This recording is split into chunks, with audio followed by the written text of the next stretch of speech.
Ова е шумскиот појас во атарот на Пехчево, од селото Негрево до областа Равноборие. Поточно тоа што остана од него по августовските пожари. Огнот предизвика и страв кај жителите кои пожарот го гледаа буквално од своите прозорци. Резултатот беше отворен повик до сите жители на земјава, кој може да дојде и да помогне да се спаси градот. Тоа по кој знае кој пат го отвори прашањето, толку ли е немоќен системот за дури необучени и неопремени цивили да бидат одговор на кризата.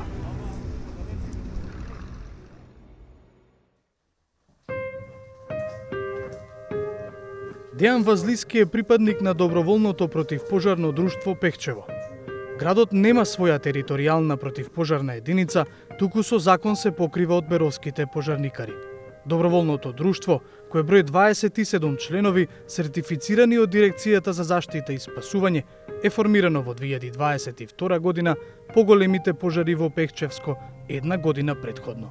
Предпоставувам дека поголемиот дел од оваа опрема која што во моментов ја гледаме овде е донација, бидејќи Да, не поголемиот. Значи целата опрема што ја гледаме тука е донација. Моментално е дел од опремата тука, пошто после пожарите се уште не сме стигнале се да собереме да комплетираме. Се што имаме тука е донација од наши сограѓани, од наши фирми.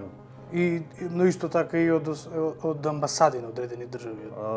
Да, имаме една опрема, лично заштитна опрема, од чизми, панталони, палта и овие шлемови.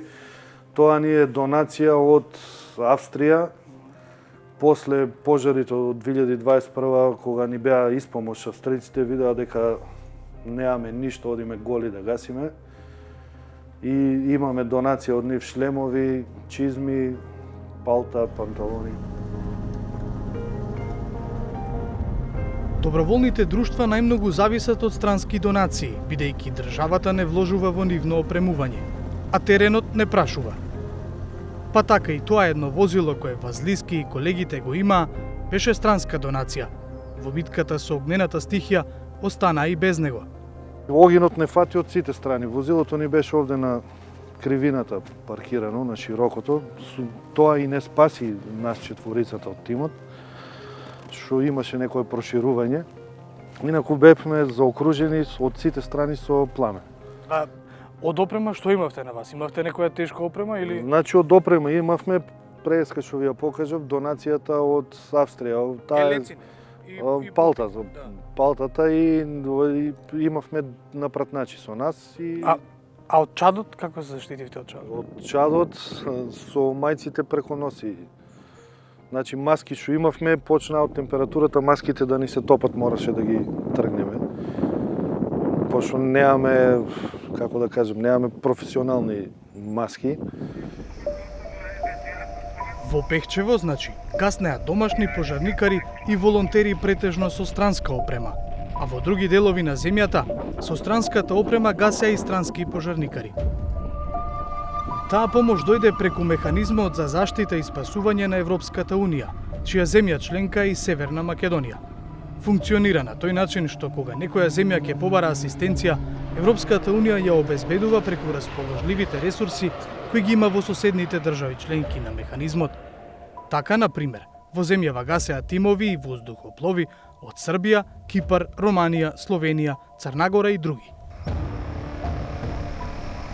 Но тоа значи дека и земјава треба да дава помош на соседите и пошироко, кога тие ќе го активираат ЕУ механизмот, а реално нема што многу да понуди. Иницијативата за зајакнување на системот за цивилна заштита постои со години. Единствена значителна реформа беше воведувањето на единствениот број за брз одговор 112 и тоа откако Европската Унија донираше околу 4,5 милиони евра. Се гаси ли со гранка, дечко? Со гранка гасиш?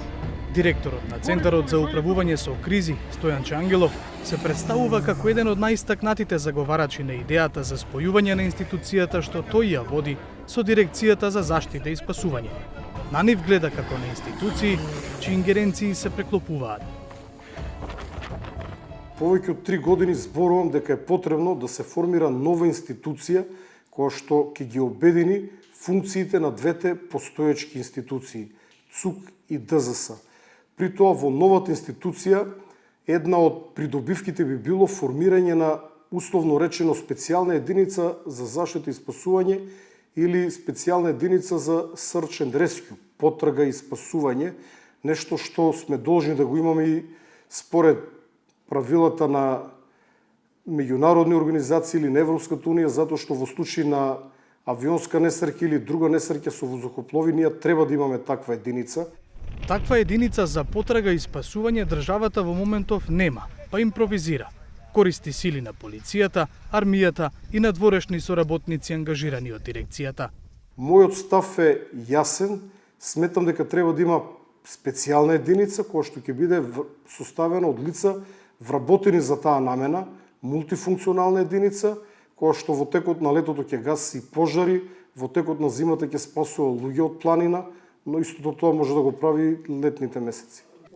Ангело вели дека во Центарот за управување со кризи има човечки ресурси кои не се искористени максимално, но и ресурси кои според квалификациите не припаѓаат таму. Барањето за целосна трансформација на системот, тврди тој, не го условува со задржување на директорската позиција на новата институција. Поинакви ставови има директорот на втората институција во Равенката за спојување, Дирекцијата за заштита и спасување. Џеват Селами е шеф нешто повеќе од 3 недели, но во дирекцијата е речиси 14 години. Официјално немал разговори на владино ниво за некаков нов формат. Дали треба или не треба да се спојуваат, тоа ќе зборуваме како ние ќе ги решиме проблемите, од каде почнува, од каде е првиот, каде се појавува првиот проблем. Значи најважното е да се почне зајакнување на сите субјекти кои се дел од заштита и спасување. Зајакнувањето треба да започне од субјектите како што се јавното предпријатие кои стопанствува со шумите, значи таму треба да се започне, локалната самоуправа и сите други субјекти кои се под локалната самоуправа и нормално професионалните противпожарните единици. За разлика од декларираната подготвеност на Ангелов да го води Центарот за управување со кризи кон спојување во име на општото добро, Селами е повоздржан за тоа дали институцијата треба да дава или да зема. Значи, ако влегуваме во овој систем, да, немаме доволно и ние ресурси по однос на тимови за брз одговор, треба да се зајакне истото, по однос на другите ресурси. Но ние не даваме ресурси. Значи, ќе земаме ресурси за оваа институција да биде комплетна и поефикасна во менаџирањето на ситуациите. Па, додава Селами, ако се менува системот, тогаш Дирекцијата за заштита и спасување треба да е единствен орган кој ефикасно би ги менаџирал сите други субјекти кои се дел од заштитата и спасувањето. И додека мислењата на директорите се важни, одлуките се носат на повисоко ниво. Од владата ни потврдија дека веќе имаат одлука Центарот за управување со кризи и Дирекцијата за заштита и спасување да се спојат. Но не добивме одговор дали има акцијски план или друг патоказ по кој ќе се води реформата. Новата институција со рационална, прилагодена на реалноста структура би била значително поефикасна со приближно ист број на вработени, колку што сега имаат двете – Центарот за управување со кризи и Дирекцијата за заштита и спасување.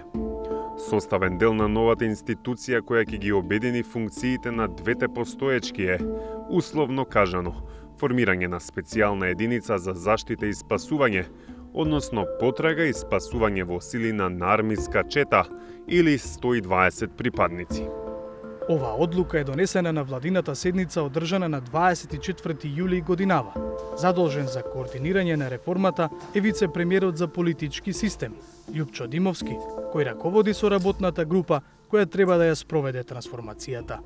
Фактички треба да се изгради на пирамида, која што ќе го има врвот, а базата ќе биде составена од сите институции. Која што сега ја нема. Сега тргаме прво локално. Сега, значи, имаме ние една да речам, Дирекција за заштита и спасување, имаме Центар за управување со кризи, имаме голема поделба на општините, односно на кај градоначалниците, расцепканост во действувањето, а не компактност и не строга хиерархија во смисла на извршни команди за справување со кризи.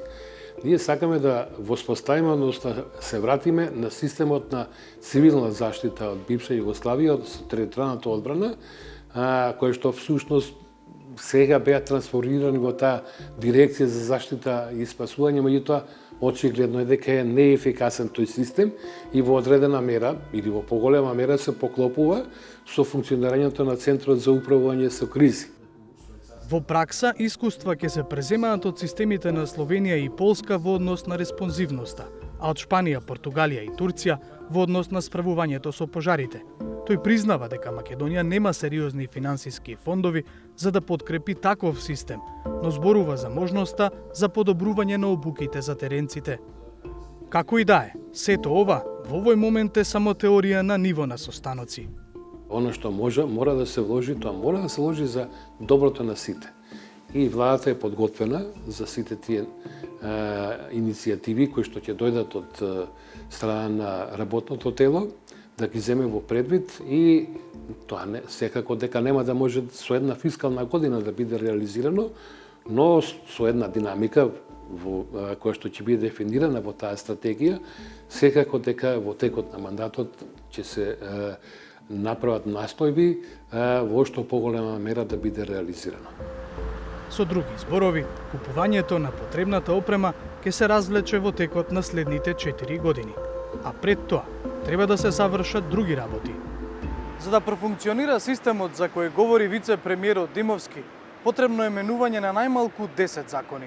Меѓутоа се уште нема официјален рок кога тие би биле донесени. Димовски се надева дека потребните законски измени ќе се донесат за околу 1 година.